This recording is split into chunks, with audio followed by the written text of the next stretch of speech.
Baik, terima kasih. Assalamualaikum warahmatullahi wabarakatuh. Kita kembali belajar berkaitan dengan materi Mastercam. Kali ini kita mau belajar pembuatan poros bertingkat menggunakan Mastercam X5 ya.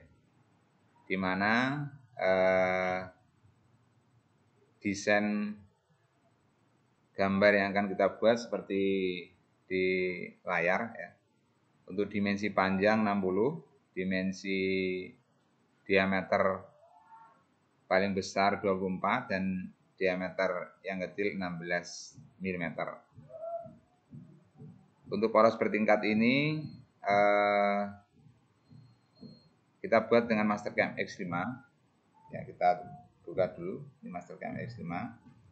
Kita munculkan dulu koordinat dengan menekan F9. Nah, sehingga sudah muncul koordinat XY-nya. Tinggal kita menggambar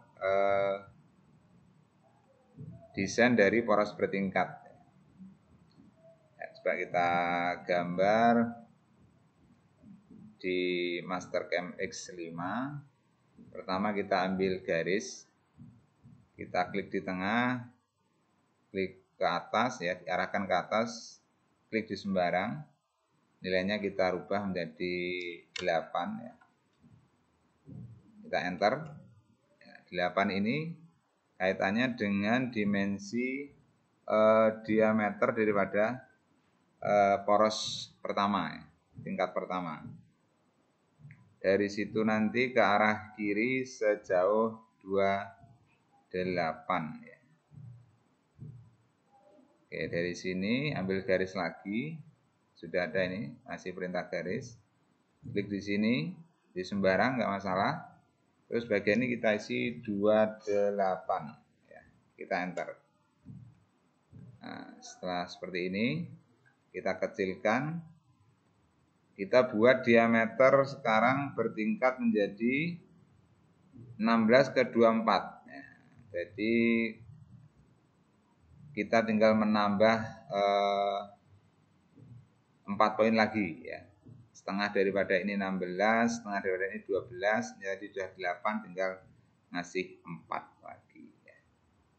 Oke, coba masih perintah garis, ke sini klik sembarang, ini kita kasih nilai 4, enter, terus arah sambungkan lagi ke arah kiri, jaraknya 32 ya, 32. Oke, klik di sini 32, enter. Nah, oke, setelah itu kita kasih ke arah sumbu Y sebesar 0,7. Nah, oke. Enter. Nah, 0,7 ini adalah diameter benda kerja nantinya. Dalam bahasa di pasar biasanya orang menyebutkan diameternya 1 in ya ini. Sampai sini nanti 1 in artinya nanti diameter benda kerjanya nanti 25,4. 1 in itu 25,4. Nah, setelah ini kita chamfer ya. Nah, kita chamfer, kita pilih create, di sini ada chamfer, entities. Chamfernya jangan lupa ini adalah 2. Ya, 2 kali 45, ini 45 sudah.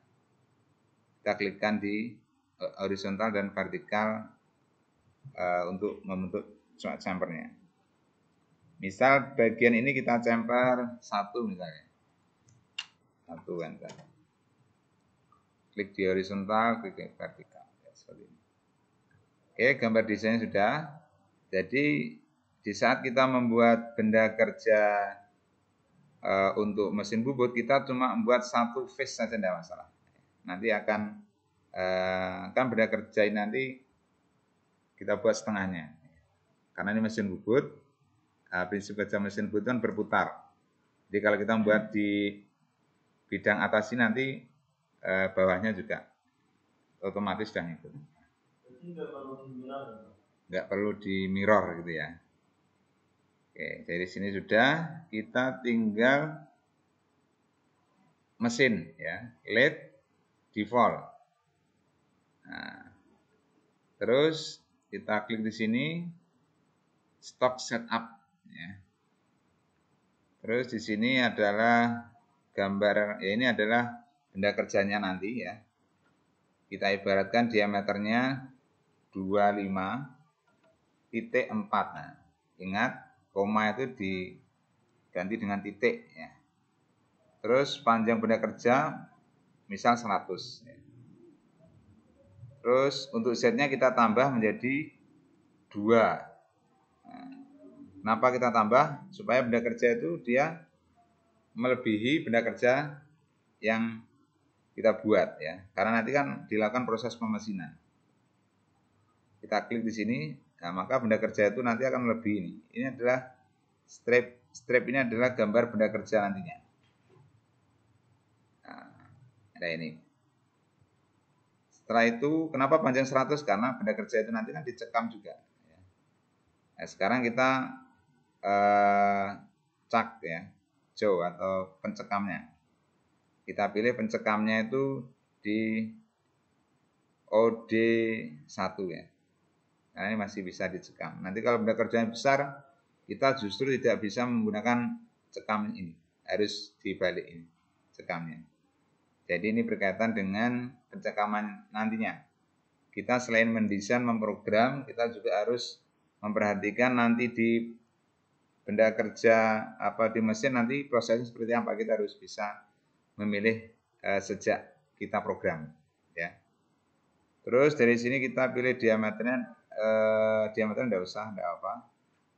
Dari sini kita Z-nya min 70 ya. Kenapa min? Ini adalah benda kerja yang tidak disayap nantinya ya. Nah, kita coba oke. Terus kita oke. Nah, kita perkecil. Nah, ini nanti 70 itu 70 tadi adalah jarak dari sini ke sini. Kalau proses pemesinannya maksimal di sini 60 berarti 70 masih aman ya, tidak kena proses pemesinan ya. Nah, itu yang harus kita pahami pada saat pemrograman. Ini sudah, benda kerjanya sudah kita siapkan. Sekarang kita siapkan pekerjaannya ya. Pertama kalau kita bubut nih yang jelas ini ada lebihan dan perlu kita facing. Ya, facing itu untuk meratakan bagian ujungnya atau muka, face. Nah, kita pilih toolpad, pekerjaannya adalah facing. Ini misal toolnya kita kasih nama lead ya, bubut, latihan misal. Terus kita centang. Nah, ini pahatnya pahat roughing, ya apa? Kita gunakan pahat roughing untuk menyayat bagian depan. Ya, pahatnya nomor 1. Ya, ini sudah sesuai. Terus kita pilih mungkin RPM, kita ganti RPM. RPM-nya kita ganti 700. Kenapa kita ganti? Ya ini RPM ini kan kapan kita seberapa besar kita menentukan RPM? Ini tentu mempertimbangkan diameter pahat dan material benda kerja juga. Ya. Terus kulunnya kita hidupkan, pankan, kulunnya pakai float. Ya. Float itu penyemprotan. Sini sudah. Sekarang parameter face-nya, face parameter. Nah, ini kita rough stopper ya, kita isi 0,5. Apa artinya? Itu sekali dia penyayatan itu ketebalan sayatan itu 0,5 ya. Kalau ini tadi 2 mili lebihnya berarti butuh berapa sayatan? Ya, nanti dia bisa menghitung sendiri. Ya, tapi kita menentukan ketebalan sayatan itu 0,5. Apa enggak boleh terlalu besar? Ya, boleh saja. Tapi itu tergantung dari material benda kerja. Semakin keras material benda kerjanya ya harus sedikit-sedikit. Finish stoppernya kita kasih 0 aja, ya langsung selesai, nggak usah finishing. Ini menyesuaikan atau standar. Ya, ini sudah kita oke. Nah ini pekerjaannya. Yang biru ini dia makan 1, 2, 3, 4, ya, 4 kali.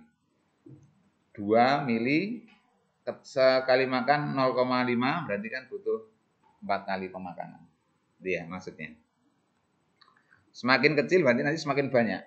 Misal 0,1 ya nanti akan sebesar 0,5 2 mili dibagi 0,1 berapa kalinya? Ya. Pak, apakah semakin kecil semakin baik? Ya tidak juga.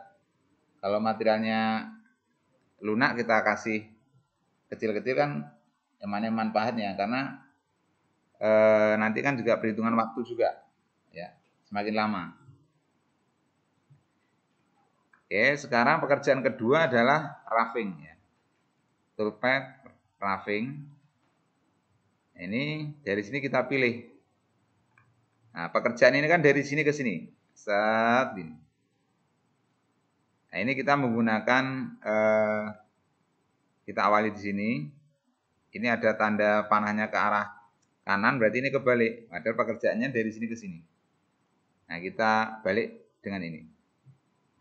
Yang hijau ini adalah mulai, yang merah kita klik di sini. Pak, kalau kita klik di akhir merah, iya. Jadi kliknya ada dua, satu awalan hijau, satunya lagi adalah akhiran merah. Jadi kalau benarnya kerjanya seperti ini, makannya dari sini, ya, ke sini. Nggak boleh kebalik sini. Nah, nanti salah alur nanti. Karena nanti berkaitan dengan apa pahatnya juga. Kita oke. Nah ini pahatnya. Kalau ke arah kiri ke kanan ke kiri berarti pahat rata kanan ya. Pahatnya sama tadi dengan pahat untuk facing ya. Nomor 1. Mungkin yang perlu kita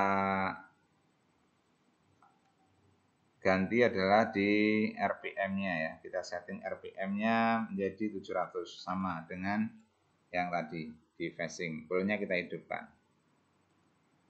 Ya, oke. Yang lainnya kita buat standar aja enggak apa. Oke. Nah. Tadi belum ada setting parameternya belum ya ini, ref parameternya belum. Nah, maka di sini kan jaraknya sangat tebal ya, karena setiap pemakanan 0,2 ini. Kita ganti 0,5 atau setengah mili. Ya. Oke, kita update, oke. Nah, seperti ini.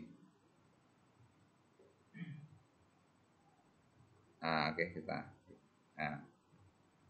Terus langkah selanjutnya itu finishing ya, toolpath finish.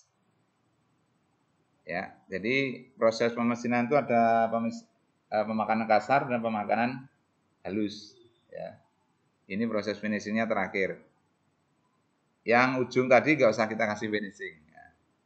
Ini yang bagian ini aja. Karena biasanya yang perlu tingkat kehalusan tinggi itu bagian yang bergesekan dengan part yang lain ya. Kalau ujung jarang. Ini mungkin untuk poros kan bisa bergesekan dengan bearing ataupun dengan yang lainnya ya. Atau bantalan lainnya. Kita klik sama, kita mulai dari sini, terus kita akhiri di sini. Oke. Nah, pahatnya finishing kita cari. Nah ini, OD finish right ya sama ya. Jadi pahat rata kanan tapi finishing dia. Kita pilih. Misal kita nomornya kita kasih 2. Kasih nomor 2. Untuk fit rate-nya 0,2 aja. Lebih kecil. Untuk putarannya kita besarkan menjadi 1000 misalnya, karena finishing. Spoolnya kita hidupkan. Oke.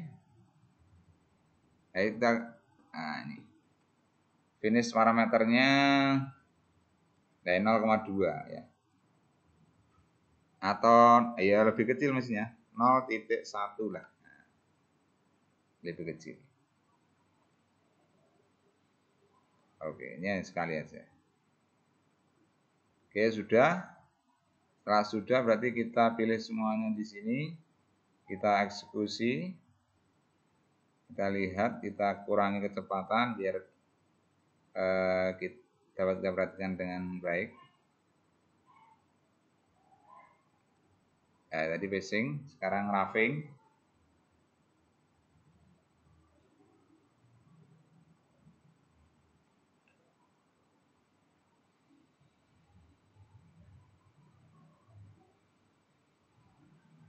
Nah, ini pahat untuk finishingnya. Ya sudah.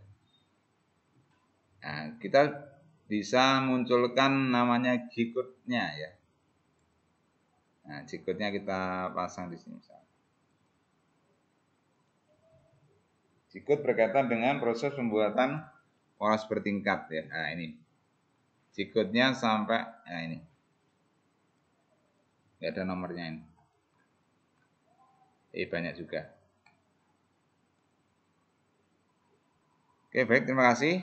Ini tadi apa yang kita sampaikan berkaitan dengan tutorial pembuatan poros bertingkat yang menggunakan Mastercam X5. Terima kasih atas perhatian, mohon maaf atas kekurangan. Assalamualaikum warahmatullahi wabarakatuh.